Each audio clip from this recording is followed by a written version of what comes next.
किसानों के सामर्थ्य को बढ़ाने के लिए एफपीओ यानी फार्मर प्रोड्यूसर ऑर्गेनाइजेशंस की स्थापना से लेकर फसलों के एमएसपी में वृद्धि करते हुए मेरी सरकार छोटे किसानों के साथ मजबूती से खड़ी है।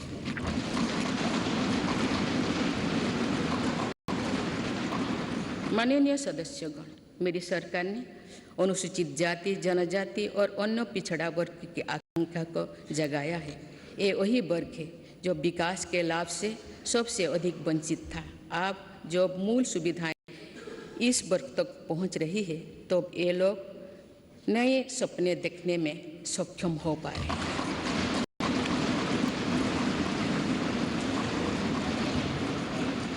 अनुसूचित जाति के सामाजिक आर्थिक सशक्तिकरण के लिए डॉक्टर अंबेडकर उत्सव धाम, अमृत जलधारा और युवा उद्यमी योजना जैसे कार्यक्रम चलाए जा रहे हैं। आदिवासी गौरव के लिए तो मेरी सरकार ने अभूतपूर्व फैसला किए हैं। पहली बार देश ने भगवान बिरसा मुंडा के जन्म दिवस को जनजातीय गौरव दिवस के रूप में मनाना शुरू किया। हाल ही में मानगढ़ धाम में सरकार ने आदिवासी क्रांतिवीर वीरों को पहली बार राष्ट्रीय स्तर पर श्रद्धांजलि दी। आज 36,000 से अधिक आदिवासी बाहुल्य वाले गांवों को प्रधानमंत्री आदि आदर्श ग्राम योजना के तहत विकसित किया जा रहा है। आज देश में 400 से अधिक एकलव्य मॉडल स्कूल आदिवासी क्षेत्र में खुल चुके हैं। देश भर में 3,000 से अधिक वन विकास केंद्र आजीविका के लिए साधन बने हैं। मेरी सरकार ने राष्ट्रीय पिछड़ा वर्ग आयोग को संवैधानिक दर्जा देकर ओबीसी के वेलफेयर के लिए हमारी प्रतिबद्धता को स्पष्ट किया है। बंजारा, घुमंतु और अर्ध-घुमंतु समुदाय के लिए भी पहली बार वेलफेयर एंड डेवलपमेंट बोर्ड का गठन किया गया है। माननीय सदस्यगण, देश में 100 से अधिक जिले ऐसे थे जो विकास के अनेक पैमानों से पीछे रह गए थे। सरकार ने इन जिलों को आकांक्षी जिले एस्पिरेशनल डिस्ट्रिक्ट घोषित कर इनके विकास पर ध्यान दिया। आज ये जिले देश के दूसरे जिले से बराबरी की ओर बढ़ रही है।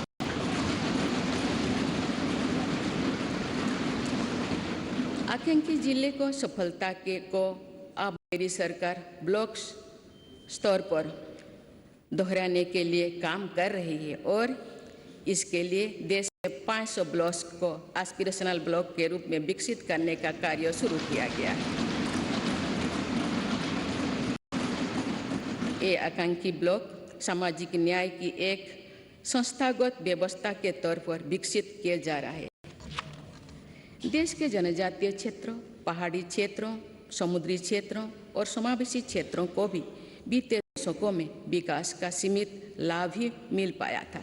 नॉर्थ ईस्ट और जम्मू कश्मीर में भी दुर्गम परिस्थितियों के साथ साथ अशांति और आतंकवाद भी विकास के सामने बहुत बड़ी चुनौती थी।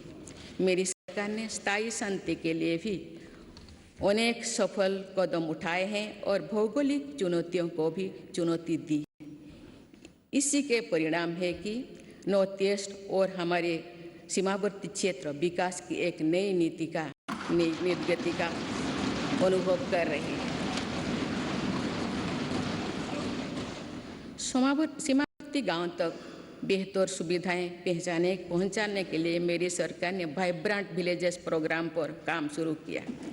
राष्ट्रीय सुरक्षा की दृष्टि से भी सीमावर्ती क्षेत्रों में अभूतपूर्व इंफ्रास्ट्रक्चर बीते सालों में तैयार किया गया है। इससे भी इन क्षेत्रों में विकास की गति मिल रही है। पिछले कुछ दशकों से राष्ट्रीय सुरक्षा के लिए बहुत बड़ा खतरा बन चुकी वामपंथी हिंसा भी अब कुछ जिलों तक ही सीमित रह गए हैं।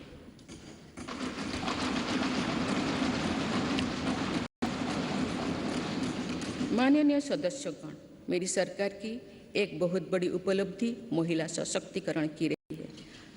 इस संदर्भ में मुझे नारी शक्ति नामक एक प्रेरक कविता का स्मरण होता है, जिसे भारतीय साहित्य की अमर विभूति स्वाधीनता सेनानी तथा ओडिया भाषा की सुप्रसिद्ध नारी कवि उत्कल भारती कुंतला कुमारी सावत ने लिखा था।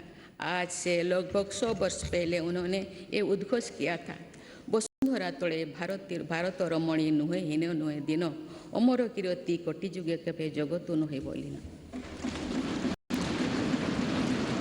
अर्थात भारत की नारी पृथ्वी पर किसी की तुलना में ना तो हीन है ना दीन है। संपूर्ण जगत में उसकी अमर कीर्ति युगों युगों तक कभी लुप्त नहीं होगी, यानी सदैव बनी रहेगी। मुझे ये देखकर गर्व होता है कि आज की हमारी बहनें और बेटियां उत्कल भारती के सपनों के अनुरूप विश्व स्तर पर अपनी कीर्ति पताका लहरा रहे हैं। मुझे प्रसन्नता है कि महिलाओं की ऐसी प्रगति के पीछे मेरी सरकार के प्रयासों का संबल रहा है।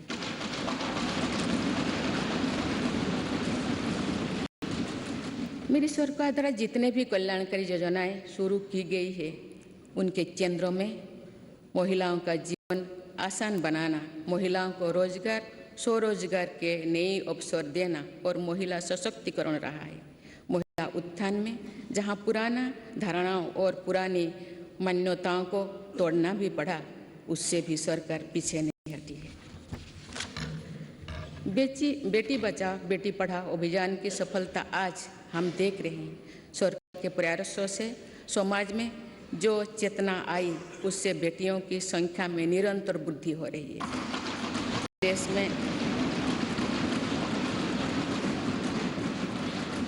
देश में पहली बार पुरुषों की तुलना में महिलाओं की संख्या अधिक हुई है एवं महिलाओं का स्वास्थ्य भी पहले के मुकाबले और बेहतर हुआ है।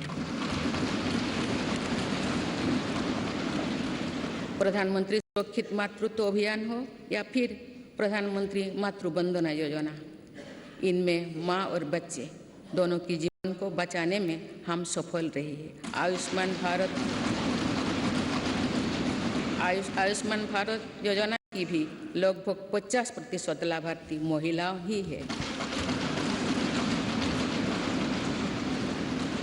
माननीय सदस्यगण, मेरी सरकार बेटियों की पढ़ाई से लेकर उनके कैरियर तक हर बाधा को दूर करने का प्रयास कर रही है। देश के सरकारी स्कूलों में बेटियों के लिए अलग टॉयलेट का निर्माण हो या फिर सैनिटरी पैड से जुड़ी योजना, इससे बेटियों के ड्रॉप आउट रेट भी बहुत कम आई। स्वच्छ भारत अभियान से महिलाओं की गरिमा तो बढ़ी ही है, इससे एक सुरक्षित माहौल भी उन्हें मिला है।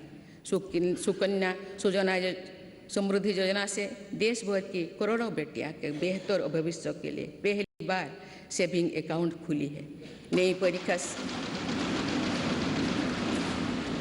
नई राष्ट्रीय शिक्षा नीति में भी बेटियां की शिक्षा के लिए अनेक महत्वपूर्ण कदम उठाई गई है।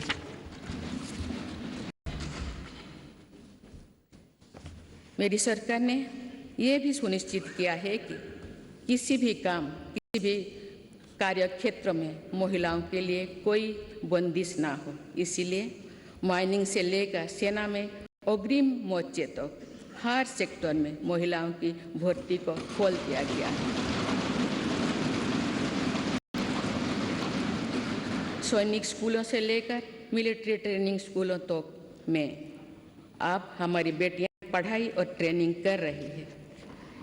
ये मेरी सरकार ही है जिसने मातृत्व अवकाश को 12 सप्ताह से बढ़ाकर 26 सप्ताह किया है।